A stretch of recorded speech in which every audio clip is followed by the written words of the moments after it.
kita berdoa. Bapa kami yang di sorga, kami bersyukur dan berterima kasih karena Tuhan menganugerahkan hari yang baru bagi kami saat ini. Kami masih boleh bersekutu di rumah kami, ya Tuhan, untuk mendengarkan Engkau lewat firman-Mu. Bapa di sorga, berfirmanlah kepada kami. Roh Kuduslah yang mengajar kami. Tuntunlah kami agar firman-Mu menjadi pedoman, pegangan dalam perjalanan kehidupan kami. Dalam Kristus Yesus kami berdoa. Amin. Salam Jemaat GKPS Cililitan. Salam Jemaat GKPS Cipayung. Salam Jemaat GKPS Lubang Buaya. Salam Jemaat GKPS Cibubur. Firman Tuhan khotbah untuk kita pada minggu ini diambil dari surat Roma pasal yang ketiga, ayat yang pertama hingga ayat yang ke-8.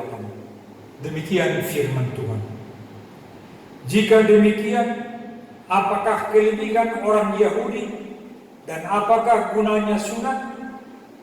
Banyak sekali, dan di dalam segala hal. Pertama-tama, sebab kepada mereka lah dipercayakan firman Allah. Jadi, bagaimana jika di antara mereka ada yang tidak setia? Dapatkah ketidaksetiaan itu membatalkan kesetiaan Allah? Sekali-kali tidak. Sebaliknya, Allah adalah benar dan semua manusia pembohong. Seperti ada tertulis, supaya engkau ternyata benar dalam segala firman-Mu dan menang jika engkau dihakimi. Tetapi jika ketidakbenaran kita menunjukkan kebenaran Allah, apakah yang akan kita katakan? Tidak adilkah Allah? Aku berkata sebagai manusia, jika Ia menampakkan murkanya, sekali-kali tidak. Andai kata demikian, bagaimanakah Allah dapat menghakimi dunia? Tetapi jika kebenaran Allah oleh dustaku semakin melimpah bagi kemuliaan-Nya, mengapa aku masih dihakimi lagi sebagai orang berdosa? Bukankah tidak benar fitnah orang yang mengatakan bahwa kita berkata, marilah kita berbuat yang jahat, supaya yang baik timbul daripadanya.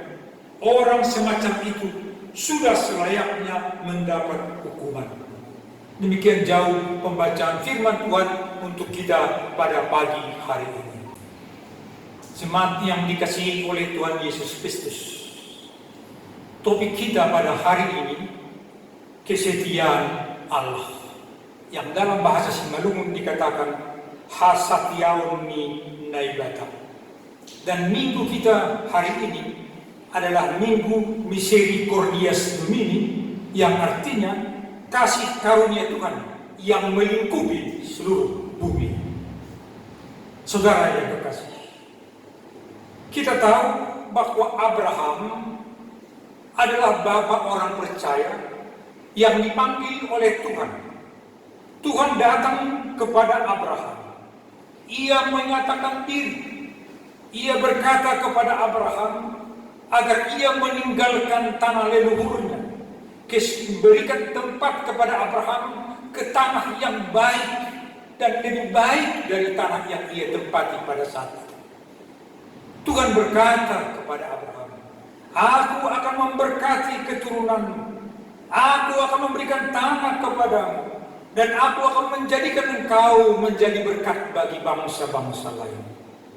Sebagai tanda daripada kepatuhan Abraham, Tuhan menyatakan Abraham disunat. Abraham dan keturunannya disunat. Itulah tanda lahiriah, tanda kepatuhan Abraham dan keturunannya kepada Tuhan Allah pada saat itu. Dalam perkembangan waktu, saudara-saudara yang terkasih, khususnya dalam teks khotbah kita pada saat ini, ketika orang-orang Yahudi telah percaya kepada Tuhan Yesus Kristus, Mereka bersama dengan orang-orang non-Yahudi menjadi warga jemaat Roma.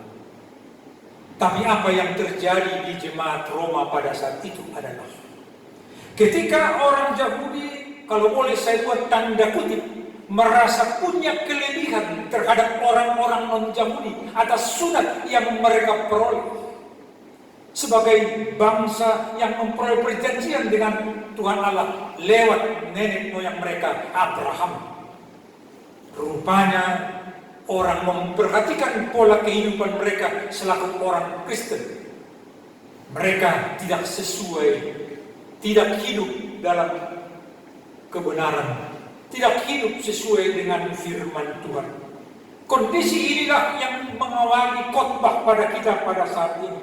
Jika demikian pola hidup cara orang Yahudi, apakah kelebihan orang Yahudi itu? Apakah gunanya sunat bagi mereka? Seperti dikatakan pada ayat yang pertama dalam teks khotbah kita pada saat ini. Saudara yang kekasih, sebetulnya mendahului teks kita ini juga sudah dikatakan tentang sunat. Saya baca pada pasal yang kedua, ayat yang ke-25. Dikatakan, sunat memang ada gunanya jika engkau mentaati hukum Taurat. Tetapi jika engkau melanggar hukum Taurat, maka sunatmu tidak ada lagi gunanya.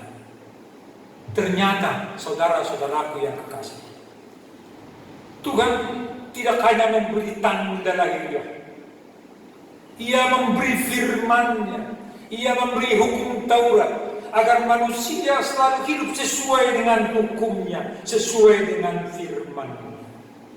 Paulus dalam khotbah ini berkata bahwa apakah guna sunat, apakah kelebihan orang Yahudi? Ia katakan banyak sekali. Kalau mereka hidup sesuai dengan firman Tuhan, kalau mereka sesuai dengan apa yang Tuhan janjikan, katakan kepada mereka, mereka lakukan.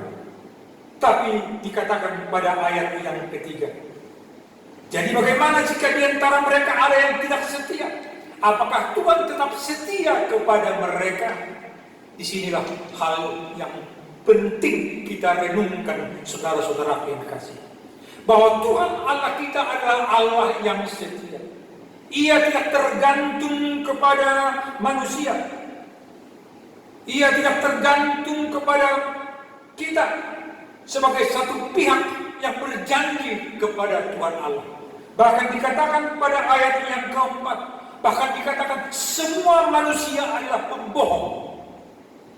Sungguh luar biasa, saudara-saudaraku yang kekasih.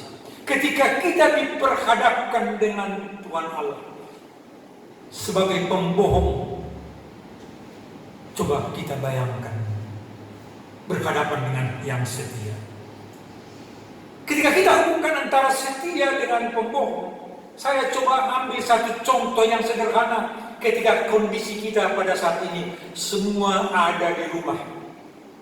Ada suami, ada istri, ada anak-anak, ada keluarga kita, ada di rumah. At home, di rumah semua. Bolehkah kita bayangkan kalau suami tidak setia kepada istri? Atau sebaliknya istri tidak setia terhadap suami? Atau orang tua tidak setia terhadap anak-anak? Dan anak-anak tidak setia terhadap orang tua? Ketika ia tidak setia, persahabatan akan putus, persahabatan akan berakhir, saudaraku yang kekasih. Setia itu berisi tanggung jawab. Ketika Tuhan setia terhadap kita, Ia bertanggung jawab terhadap kehidupan kita.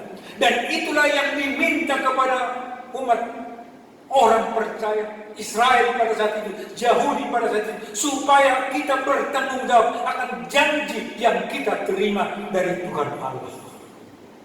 Saudara-saudara yang terkasih, di saat sekarang kita bersama di rumah, saya mau ingatkan kita apa yang dikatakan oleh Albert Taylor tentang kehidupan kita terhadap anak-anak kita.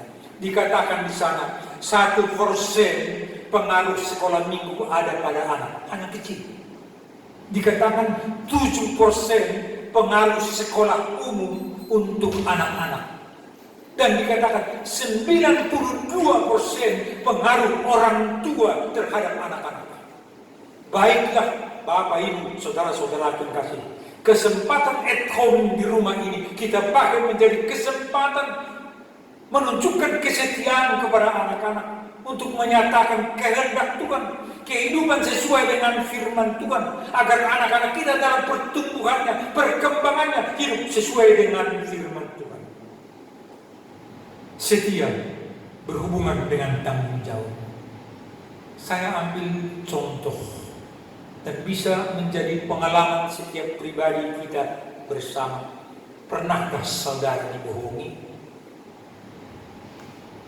Jika pernah, gimana rasanya?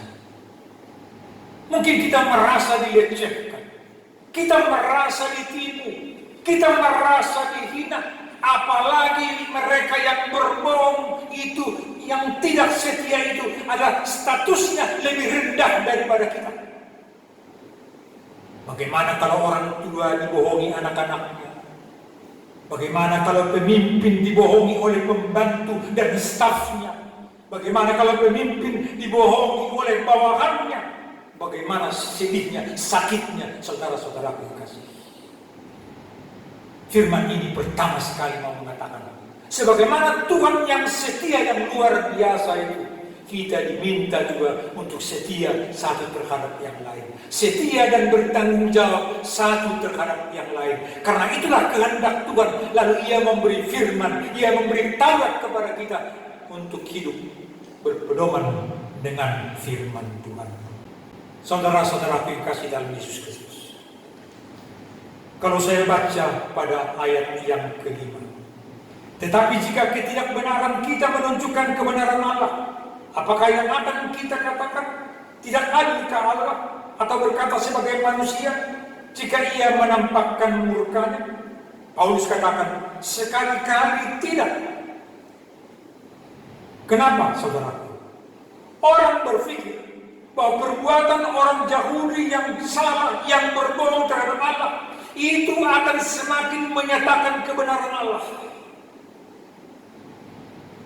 Sebaiknya Allah tidak menghukum manusia yang berbohong bersalah.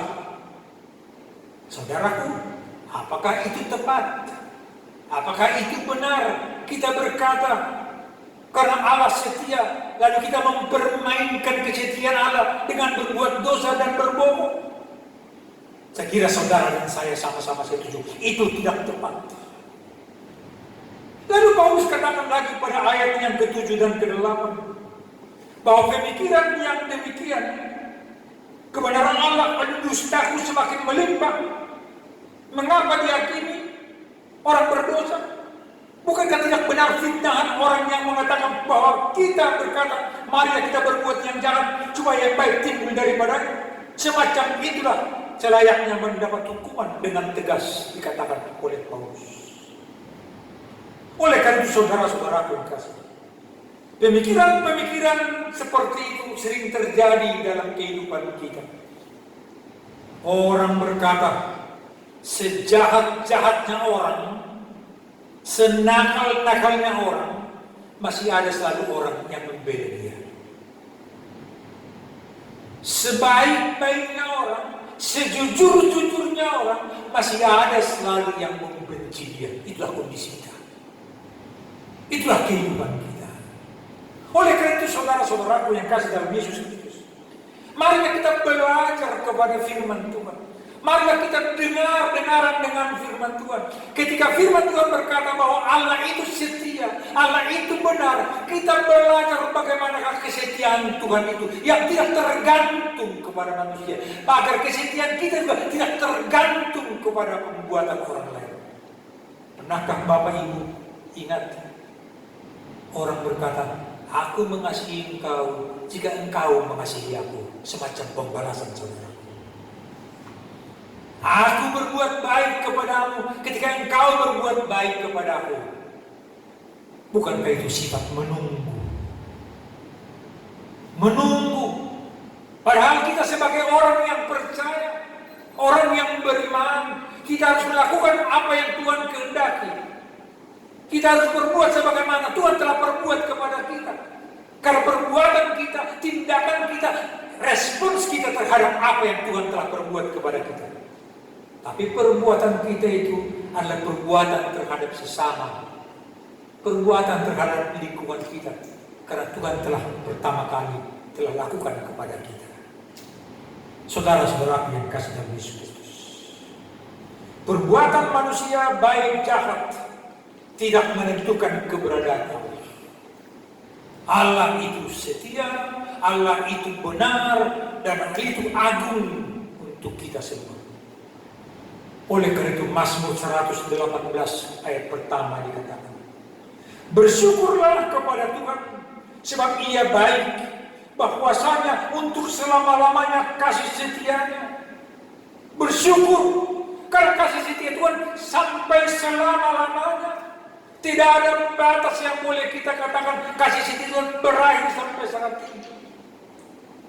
Ketika kita mengalami pandemi COVID-19 pada saat itu, kita bergumul dari segi ekonomi, kita bergumul dari segi sosial, kita bergumul dalam banyak hal, saudara-saudara yang kasih. Kasih setia Tuhan tidak pernah putus, betapapun tantangan yang kita hadapi sampai saat ini. Sebagaimana topik kita pada saat ini, kesetiaan Allah. Sebagaimana minggu kita hari ini, minggu Misericordias Domini, kita diingatkan bagaimana setia Tuhan, bagaimana kasih setia Tuhan yang melingkupi seluruh muka bumi ini. Saudara-saudara yang kasih, ketika saya mengingat khotbah minggu lalu dari Mazmur 42, rusa rindu air, karena memang airlah kehidupan bagi seekor rusa.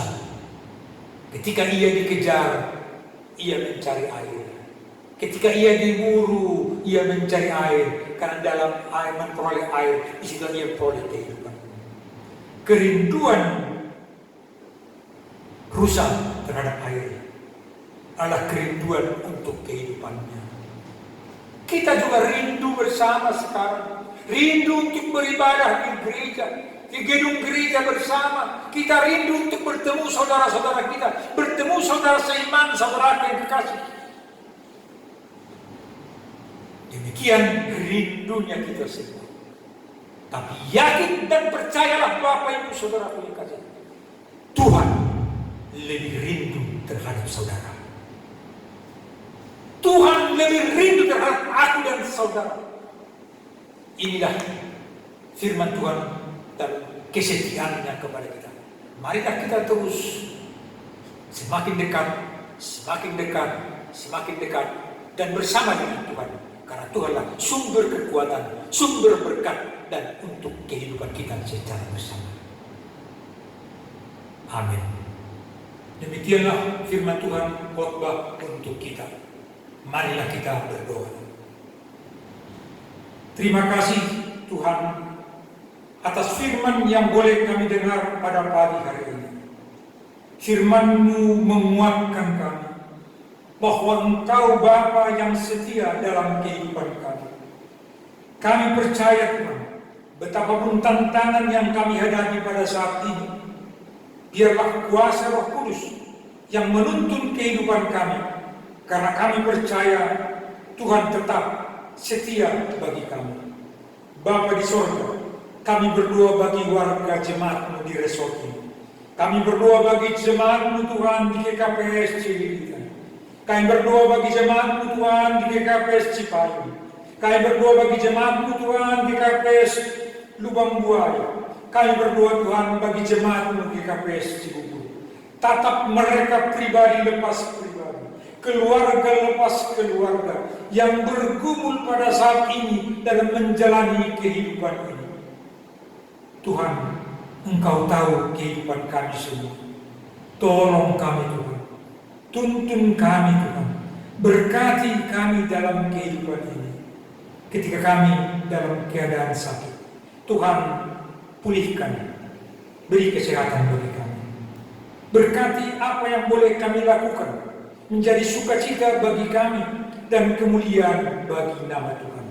Inilah kami Tuhan, dalam perjalanan kehidupan kami menyerahkan hanya ke dalam tangan Tuhan. Dalam Kristus Yesus kami berdoa. Amin. Sebelum kita mengumpulkan persembahan, dengarlah firman Tuhan yang menjadi dasar bagi kita untuk memberikan persembahan yang tertulis di dalam Mazmur 50 ayat 14. Persembahkanlah syukur sebagai korban kepada Allah, dan bayarlah dasarmu kepada Yang Maha Tinggi. Sekarang marilah kita mengumpulkan persembahan kita.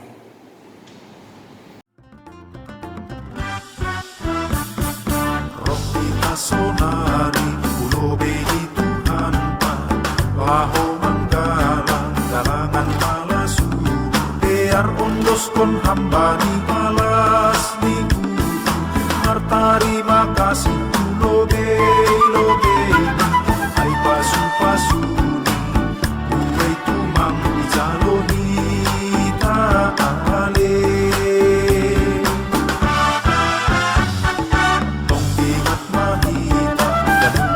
adong bata rosigo lupa pasu-pasu ay hidup ni uli domano busita ay hayu parsilang nagabe kalangan say dinat mahita bali tolong ni Tuhanin ale pasahap na pantun indo nagabe kalangan palaho na talupson ay pangabag si Pujian Olum na ondos indo galangan na mahalkan Lear mabuang hitain bay Tuhan ay bakata. Marilah kita berdoa untuk menyerahkan persembahan kita kepada Tuhan. Ya Tuhan, terima kasih kami panjatkan kepadamu, karena Tuhanlah sumber kehidupan kami. Tuhan yang memberkati apa yang kami perbuat menjadi sukacita bagi kami. Sebagian daripada berkat-Mu sekarang telah kami kumpulkan di sini. Berkatilah persembahan ini Tuhan, menjadi sarana pelayanan bagi gereja-Mu. Berkatilah juga kami yang telah memberi persembahan ini. Berkatilah apa yang kami lakukan menjadi kemuliaan bagi nama Tuhan. Inilah kami serahkan persembahan ini dan diri kami kepada Tuhan. Dalam Kristus Yesus kami berdoa. Amin. Kita bernyanyi sekarang bersyukur.